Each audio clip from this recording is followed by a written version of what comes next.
지금까지 이런 유튜브 채널은 없었다. 이것은 법률인가 예능인가. 여러분 안녕하세요. 변호사 119 법코디 초리입니다. 오늘은 박은영 변호사님과 함께 신산업 육성을 위해 규제를 일정 기간 면제해주는 규제의 샌드박스에 대해 알아보려 합니다. 변호사님.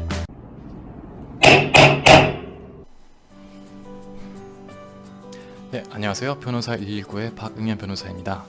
오늘은 기업들에게 희소식이죠. 규제 샌드박스에 대해서 그 첫 번째 순서, 제도 주요 내용에 대해 말씀드리도록 하겠습니다. 순서는 다음과 같이 의미, 제도의 3가지 내용, 그리고 그 각각의 요지, 적용률에 대해서 말씀드리도록 하겠습니다. 우선 규제 샌드박스 의미에 대해서 말씀드릴게요. 샌드박스, 모래 놀이터에서 유래된 말인데요.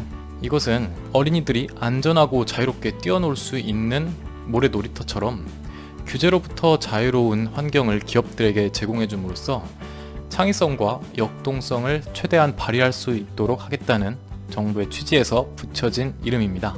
규제로부터 자유로운 환경, 누구나 알다시피 사업의 큰 적은 규제죠.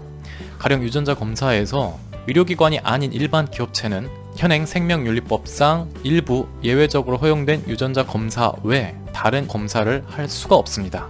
질병 진단 목적의 유전자 검사가 불가능합니다. 가능한 것은 피부나 탈모 관련이나 카페인 대사 등 건강 관련 검사에 국한되어 있습니다.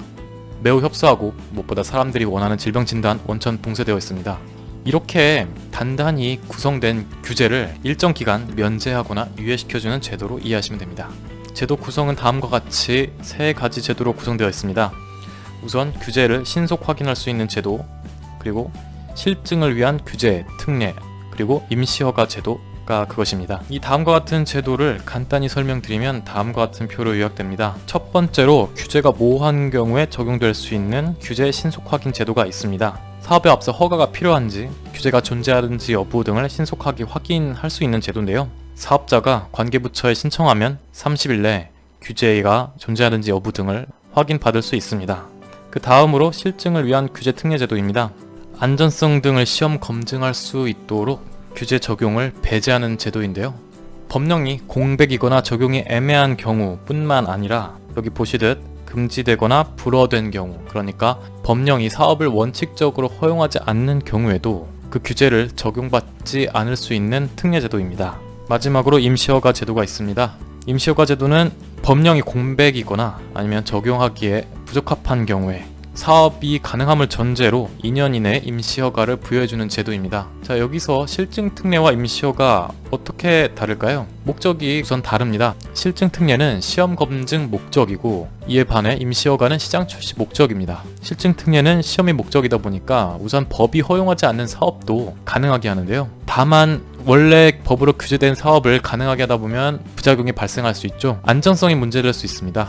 그렇기 때문에 제한된 구역이나 기간, 규모 등을 정해서 그 안에서 규제를 적용하지 않는 제도입니다. 자, 이러한 제도를 살펴봤으니 다음으로 제1차 규제특례 심의회에서 승인된 예를 말씀드리겠습니다. 2019년 2월 11일 제1차 규제특례 심의회에서는 우리나라 최초로 규제 샌드박스를 산업 현장에 적용하였습니다.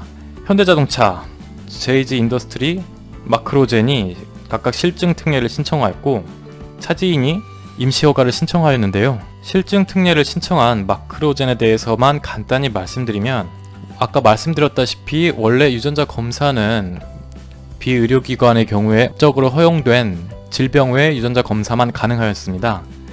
그런데 규제특례 심의회에서 일정한 기간과 공간적 범위를 한정하여 질병 관련한 유전자 검사도 가능하도록 특례를 부여하였습니다. 이와 같이 앞서 실증 특례의 경우 시험이 목적이다 보니 법이 허용하지 않는 사업도 가능하게 한다고 말씀드렸죠. 이와 같이 마크로젠의 경우에도 한정된 공간과 한정된 시간 내에서 규제를 적용받지 않도록 특례가 부여되었습니다. 다른 기업들이 어떤 이유로 실증 특례 내지 임시허가를 부여받았는지 대해서는 다음에 보다 말씀드리도록 하겠습니다.